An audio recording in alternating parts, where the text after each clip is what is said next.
Before I start, I need to let you know that I'm a tad bit nervous, but I'm here to learn more about the time you decided to come to Earth, fully divine and fully human. Honestly, I'll say I always knew he would eventually do it. I had done it once before, with Adam and Eve. Took a walk around their garden to see how they were holding up. And how was that? Well, let's just say they didn't listen the best. There's this fruit that I didn't want them to eat. They did it anyway. Learned a whole lot about the good things and the bad things that I was trying to protect them from. But we worked it out.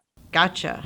Yeah, so things went relatively okay for some people, but not for others. Moses, he did a great job for most of the part, but the people didn't always want to listen. Same with my other followers like Samuel, David, Solomon, Ruth. They did well, but things were still weren't quite the way I had envisioned. People were still fighting. I wanted then, and I still want now, for people to love me like I love them, but I also want them to love one another too, like I love them. That was the harder part for them to understand. So, what did you do next? Well, the whole burning bush thing was so Old Testament. So this time I sent for Gabriel to help be my messenger. He loves to talk, so why don't you ask him?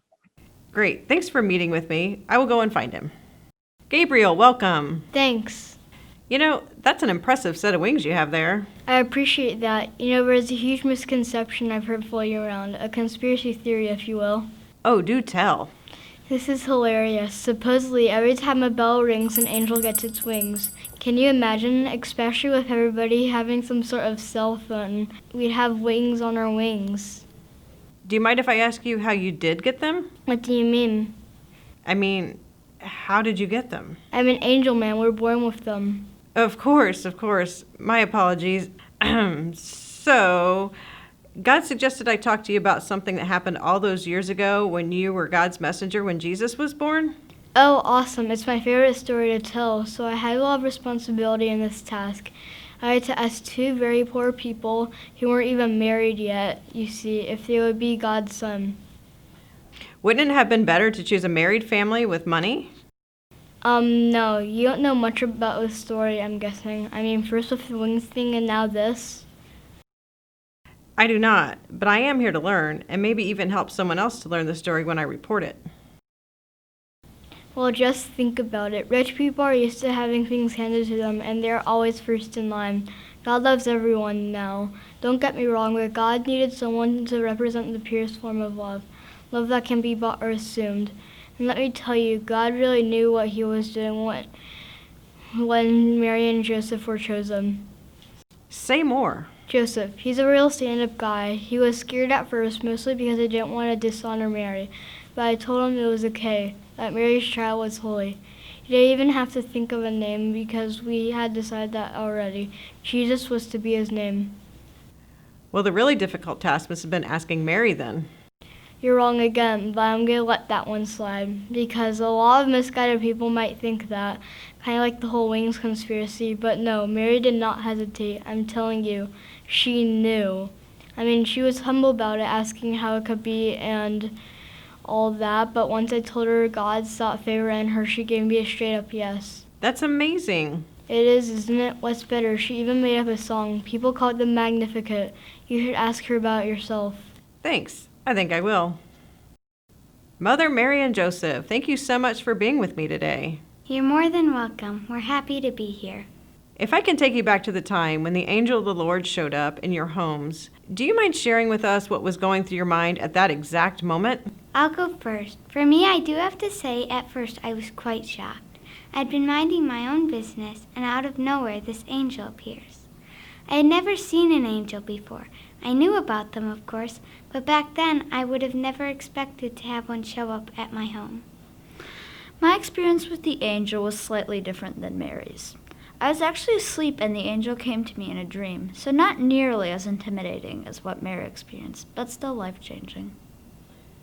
And what is it that this angel told you? As you can imagine, I was quite alarmed. So the first thing he did was to reassure me and told me not to be afraid. I was a little bit, but I knew he wasn't going to hurt me and I could trust him. And then he got straight to the point, really. He told me that I would conceive the Son of God and I was to name him Jesus. Interesting. And you said yes? Not exactly. I was a bit confused because I was a virgin and not married. I knew I couldn't have a baby that way.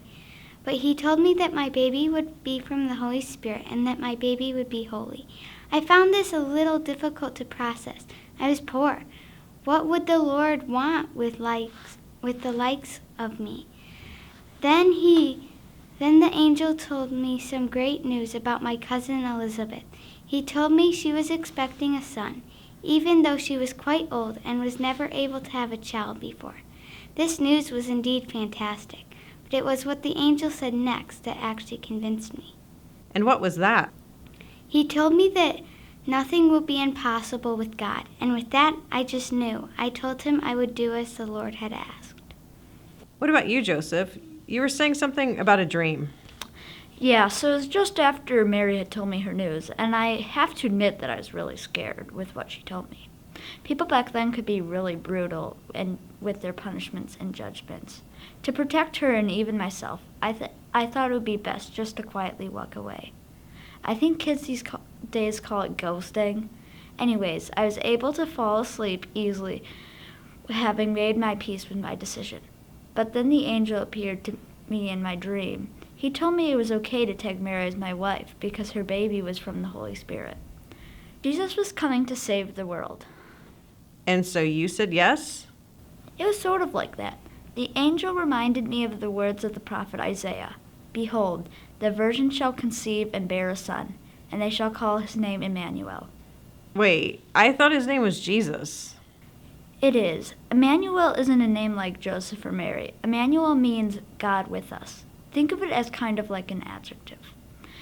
Jesus on earth meant God was with us. That's how I knew that the child Mary was carrying was indeed holy and divine. So I woke up and went to Mary and we wed, just as we had planned.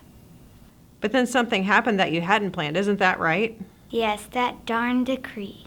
Darned is right. Caesar Augustus just had to count every head to make sure everyone was paying their taxes, even poor people like us.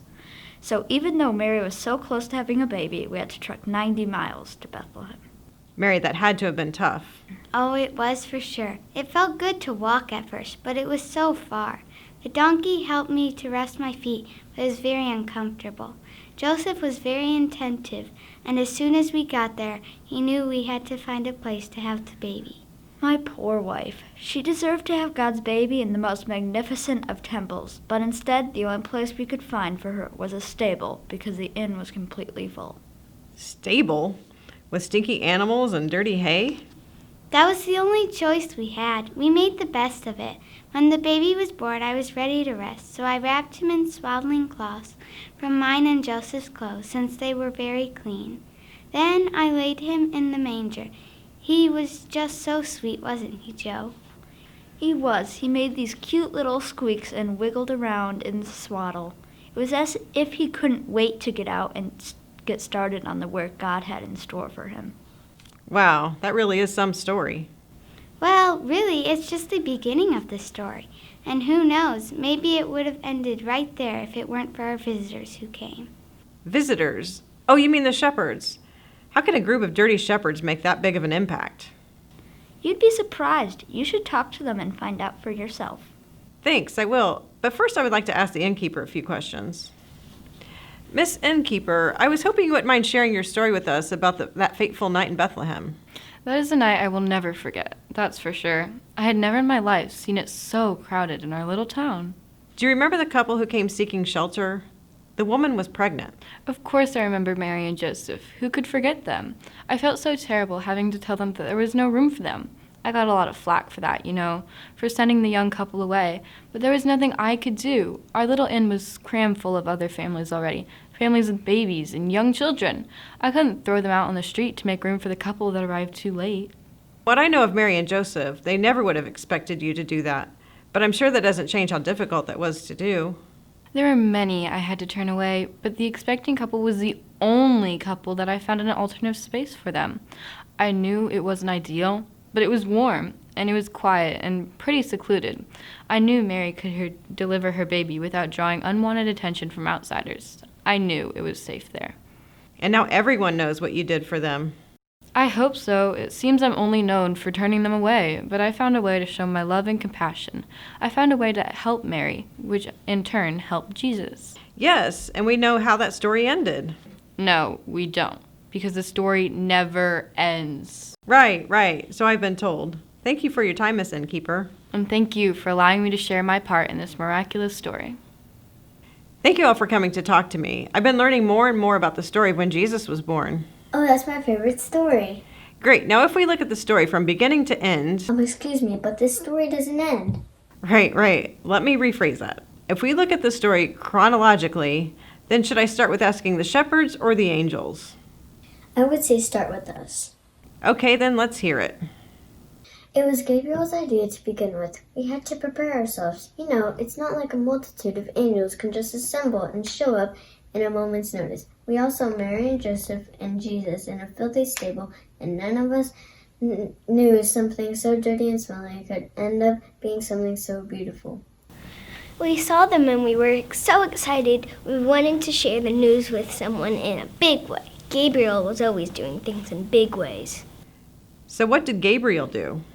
Gabriel knew about the shepherds. He thought they would be the best people to tell. He was going to go first, and then we were going to sing to them. Why so many of you? There's a couple of reasons. This news was huge. We were all very excited to take part in sharing it. But more importantly is reason 2. If it had just been Gabriel, the shepherds might have just thought that it was just a dream or something. We needed them to know that this was not just real, but 100% holy and from God. Did it work? How about we turn that answer over to the shepherds themselves? Okay, then, shepherds, did it work? You better believe it did. First, Gabriel appeared, bathed in light, and then the rest of the angels showed up and sang the most beautiful song any of us had ever heard before. Do you remember the song? I do. It's one I'll never ever forget. The angels sang, "Glory to God in the highest, and on earth peace among those with whom God is pleased." I would imagine that you were scared when the angels appeared. Were you? We were scared at first, but Gabriel reassured us, told us not to be afraid, and then we just knew we were safe. What did the angels ask you to do? Gabriel told us where the baby was, said that we would go find him wrapped in a swaddled cloths and lying in a manger. So without any hesitation, we made our way to Bethlehem to see what the angels had told us. But I thought shepherds never leave their sheep. I'm glad you brought that up. Not usually, no. We always stayed with our flocks and pretty much never left them. Even if just one got lost, we would go and search for it. You know, no sheep left behind, but this night was different. This night was something huge. I mean, if a multitude of angels from heaven arrived on your field, I think you might decide to go and do what they wanted you to do. And we knew God would keep us safe and our flock safe while we made our visit. What was it like for you when you found the family? It was amazing. We told Mary all the wonderful things we had learned about the baby. Mary was just beaming. I don't know if it's possible for her to love Jesus any more than she obviously already did. She had done so much for him and kept him safe. Did anyone else come to see Jesus? You really don't know the story very well, do you? No, but I'm learning. Some Magi came from the east to visit Jesus when he was a little bit older, but it wasn't easy for them. The family didn't know yet, but Jesus had an enemy who was wanting to hurt them. Just when I didn't think things could get any more interesting. So who was this enemy? King Herod, he was insanely jealous of Jesus. Of a baby? That seems silly. It wasn't silly, it was very dangerous for them. I wonder if I can track this king down and ask him about this. As a journalist with integrity, I want to make sure I get the story straight from the source. I'll warn you, he isn't very nice. He likes to throw tantrums when things don't go his way. Believe me, as a journalist in these times, I have a lot of experience with mean adults throwing tantrums. Thank you, Herod, for coming to talk with me. That's King Herod. I don't have a lot of time. What do you want? I'm learning about the story of when Jesus came to earth, and you're part of that story. Oh, that kid. Well, he was not just your average kid, and I think you were one of the first ones to catch on to that, and that scared you. I wasn't scared of him. I just wanted to make sure I kept the throne. Actually, I did it more for the people than for myself. They all loved me as their king. There had never been a king like me before, and we wanted to keep it that way. So how did you even know about Jesus being born? Apparently, news got out about it. It didn't concern me. He was just a kid, right? These magi arrived asking where he was, so I talked to my colleagues to find out exactly where the kid was supposed to be. I had many powerful friends, you see, and they knew many things, and I know many things too, you better believe it.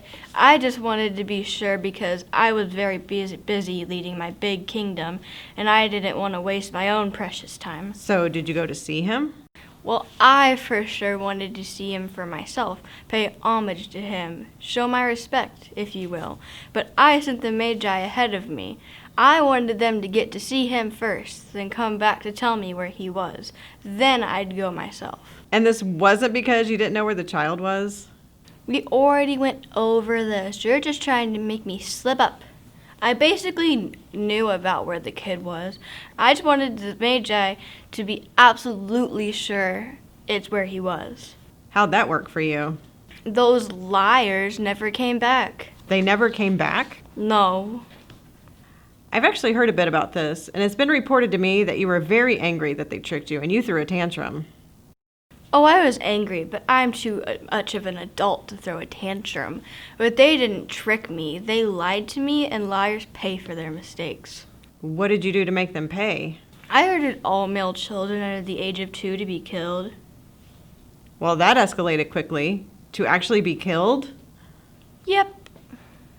And you can sit here and take responsibility for that as if it's nothing? Oh, I don't take any responsibility for that. It was the Magi's fault. They set me up. They should have never, ever done that to me. Okay, you know what? I'm done with this. I'm going to talk to the Magi myself. Well, have fun getting lied to. Ugh. Ta-ta. Magi, thanks for talking with me. I've just about finished the story, but I know you guys are at the end. This story never ends. Yes, thank you for reminding me of that. Can you tell me why you decided to go see Jesus and then to trick King Herod? It was the right thing to do to visit the child. We had gifts for the child and his family to give them some security. Well, I know what babies' gifts look like these days, but what did one get for a baby in 6 BC? We brought gold, frankincense, and myrrh, of course. Of course, yeah. Did they like these gifts? Yes, the family was very thankful. We dropped off the gifts, worshipped the baby, and left. So when did you trick Herod? When we rested after we left, we had a dream warning us not to return to him. He meant to hurt the child, and we are peaceful magi. We didn't want anyone to get hurt, so we didn't tell him. Instead, we made our way home by an alternate route. Okay, I like your story much better than Herod's. You talked to Herod? How'd that go? Let's just say I've not talked to many more people who were as bad as him. Now I have just one more person to interview. Thanks for your time. Welcome, Jesus. I have to say, after talking with God, Mary, Joseph, and all the others to learn about how you came down from heaven to walk with us, I think I'm even more nervous to talk with you. I just want to make sure I've got everything right. If getting everything right is what you're focused on, then you're focusing on the wrong thing. I'm confused. My job is to get the facts and then get the story to the people. I have to focus on what is right. Humor me. If you could say in one word your biggest takeaway from the story was, what would you say? Well, usually I'm the one asking the questions, but I'll play along. When I think back on all the information I gathered, a lot of words initially pop into my head. This was the story of a miracle birth, so I could go with awesome. There were a lot of obstacles overcome in your story, so heroism also is a good word. And then there was... I'm sorry to interrupt here, but I'm going to. You are making some great points, and I won't say you're wrong. These are great words, but I want you to really think about the why. Why did I come down from heaven? God walking amongst God's greatest creation? If you don't know what happened during my ministry, I can tell you that things would have been much easier on me if I had stayed put, but I had to come. Oh, yes. That goes way back to the conversation I had with God several interviews ago. Just let me take a quick look at my notes. It was ironically the shortest interview I had. God tends to get to God's point rather quickly. It's usually the one who is hearing or reading these words that take a little longer to see what God is saying. Why do you suppose that is? Weren't you looking something up? Yes, sorry. I told you I'm not used to being the one asked the questions. I've got it here. God said, I wanted then, and I still want now, for people to love me like I love them. But I also wanted them to love one another too, like I love them. You just said the word I'm looking for 4 times. Love? Yes, that's exactly it. Love. That is why everyone has been telling you that this story never ends, because love never ends. God's love is why you're here. It's why I'm here. There are lots of other wonderful things to learn from the Bible, but love is the greatest. A great bishop recently said, if it's not about love, it's not about God. That's my message. That's God's message. That love me, love God, love your neighbor as you love yourself. Love. Wow. I think I'm starting to understand.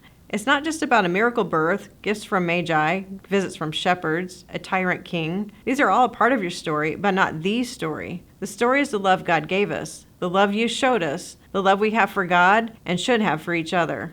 You got it, and now that you've got it, you need to keep working on it. The story never ends, nor does the work you put in to make sure that love continues. Thank you so much for showing me the way, Jesus. I've learned so much. What can I say? Showing you the way is my mission, and I love my mission.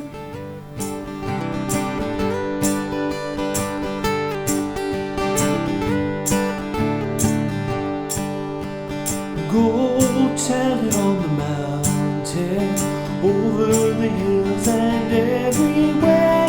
Go tell it on the mountain that Jesus Christ is born. While shepherds kept their watching, oh silent flocks by night, behold throughout the heavens there shone a holy light. Go tell it on the mountain, over the hills and everywhere. Go tell it on the mountain that Jesus Christ is born.